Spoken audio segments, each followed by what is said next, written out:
Hey guys, Rob here from Rocketeers, here live with Snaski from, of course, the Fnatic team. He's here, week 2 of the Gfinity Elite Series, as they've just defeated their opponents. How do you feel about that? It was alright. Yeah? Yeah.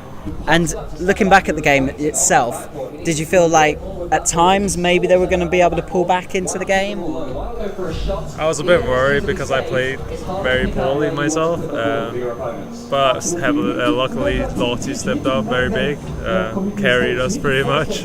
So that was lucky. There was times when I was worried about which team was going to win that, but not worried. I mean that makes me look bad. But like Unilad are a team that are growing up, and you got speed and you got tip players like that. So, but looking back at the match, I guess you guys are hoping to improve.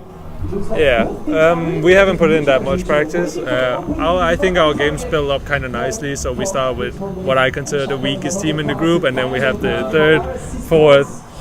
Second, first. So I think we have a nice build up. So I think we'll practice a bit more as the week goes. So yeah, we'll definitely improve for next week, hopefully. And what teams is it you're worried of playing in this Elite Series? You're already this is your first game of the week, but yeah. I don't think there's anybody in our group we're worried about. It's mostly Vitality in the other group.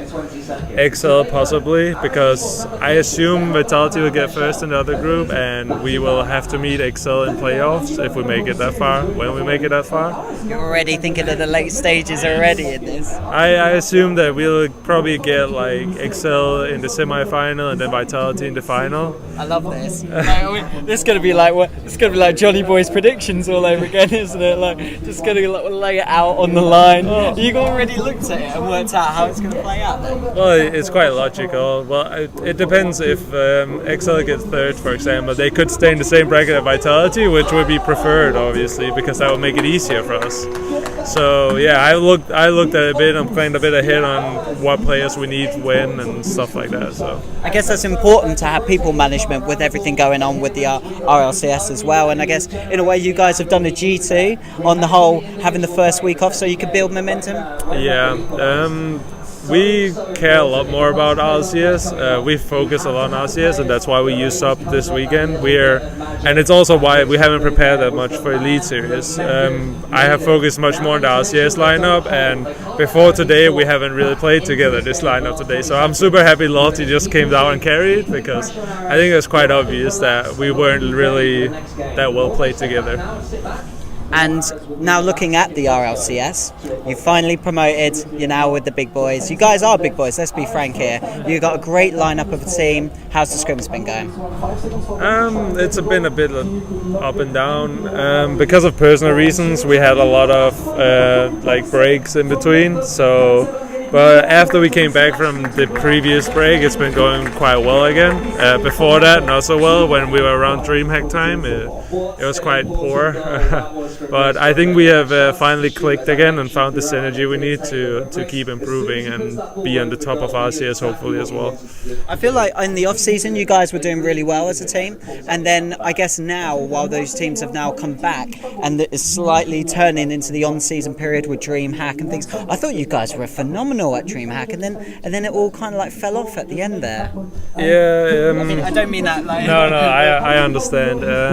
We had some individual low performances at DreamHack, which caused us to not perform as we would like to. Like we'd obviously like to qualify for third day, but losing to Gale and then the grand finalists in G2, I don't think that's such a big shame. But we thought to ourselves that it might as well have been us in the finals if we just pulled out in that game 5. But a poor day, poor period turned up, so there's not much we can do about it. We're just moving onward from here. No, that's fair enough, man. So, you're from Denmark, so I've got to ask you, who are the best top players from Denmark? Are you the best Danish player, Snaski? No, I consider Maestro better than myself. So you consider yourself second then? I love doing this because what happens is I said this I think in another interview where the player can give a really critical response on themselves, Yeah. And then the minute it's on about someone else, and the minute it's back on themselves, sorry, they're just like, oh, I don't know, man. I don't want to come off like I'm like this arrogant, like. But no. Like genuinely, who do you think are like top players from your own country? Though, if you've been focusing. I think generally, like in no particular, I think Maestro is the best. But I'd also say like Pwnix is up there. I'm up there, obviously. But I think we have very different play styles. I think it's hard to pinpoint like who's better at what. I think like both me and Pwn and Maestro was very good as a team at one point, and we considered it very much to team up together because we were very good, and we have three very different play styles that fits very well together. So it's hard to say if Pwnix is better than Maestro or Pwnix is better than me or I'm better than Maestro, whatever. There's only one way to find out.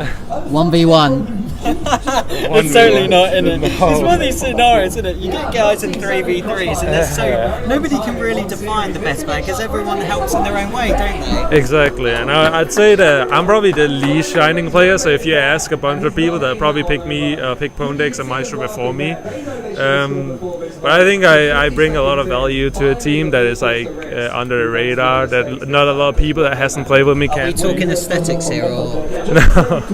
No. Because you guys are considered to be the beautiful team, aren't you? Oh, I suppose so, but The sponsors must love this. They're like, guys, get those guys on the pictures, get them on the videos. They really, hang on, let's get them out, guys. Monster energy. They really love it. Yeah. Look at the biceps on the gear there. Look at that. All right. In looking at the RLCS, going off of your scrims and just looking at teams in general, what teams are you worried about playing in the RLCS? Because you're not playing this week, are you? No. Because you told me. Yeah. The only real team in RLCS I'm worried about is Gale. Like, Gale is the only team we need to beat. Like, I think in the off season we beat every single EU team pretty consistently. Like, we lost once to Flipside in December, but from December to now we have beaten like all the RLCS teams. We have never lost to one of them since.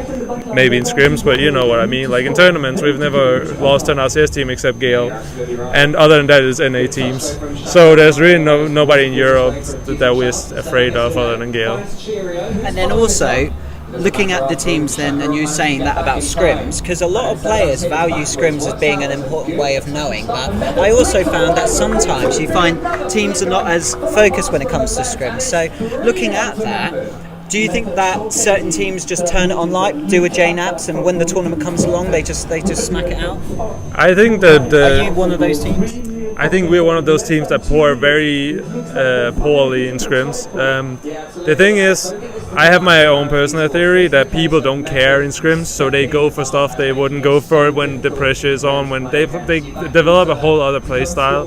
Where like MV just earlier, because MV, as soon as they went 3-0 up, they're like, right, let's throw it all forward, and they just go, and what happens is that the counter-attack becomes so easy for them. Exactly, and also like you don't know what's going on. As soon as you go from scrims, you go, okay, we've done very well in scrims. Now we just gotta do it in RLCS, and then they go into RLCS and play completely different, and they don't understand what's going on. And there's a lot of teams like that, and I think we are very different. We try to actually like work on the stuff that we think needs improvement, and get punished because the teams we go up against is slightly different. Like there's a handful of teams like I mentioned that is like way different than when you play them in tournaments and when you play them in scrims. When that's said, there's also a lot of teams that play the same. So in that way, I think that scrims is important to keep, but it's more like to keep up your mechanical play to a high level. It's not really as much as improving as a team. And then looking at the strategy of you as a team, because I remember looking back at the Gauntlet, and I remember seeing you guys with a specific team, I can't remember who, but you guys specifically got 1-0 ahead, and then you just kept leaving it in their defensive half, and then what happened is that they would just not be able to, they're getting kettled basically. So I guess as a team you also have a lot of strategies, because do you think that's going to be something coming forward in the future from Rocket League, that we'll see more strategic kind of rotational plays forming, or do you reckon that's already happening? Well, it kind of is. I know it's already happening. We did it in season 3 with the leftovers. It was the main reason we did so well, like other than Siki and Farah having incredible seasons, is also the fact that me and Siggy is just very good at adapting. Like us as a team, we're very good at figuring out how teams play and what we have to do to beat certain teams. Like you said, like scoring 1 goal is all you need against some opponents, and against other opponents you need to score 4 goals because they just keep pressuring you. Or sometimes you gotta sit in goal for 10 minutes. Like it all depends on the opponent. You figure out how to counter what they do, and it's the easiest way to play, I think. Snaski, thank you very much for the interview. This has been an interview for Rocketeers. Thanks, man.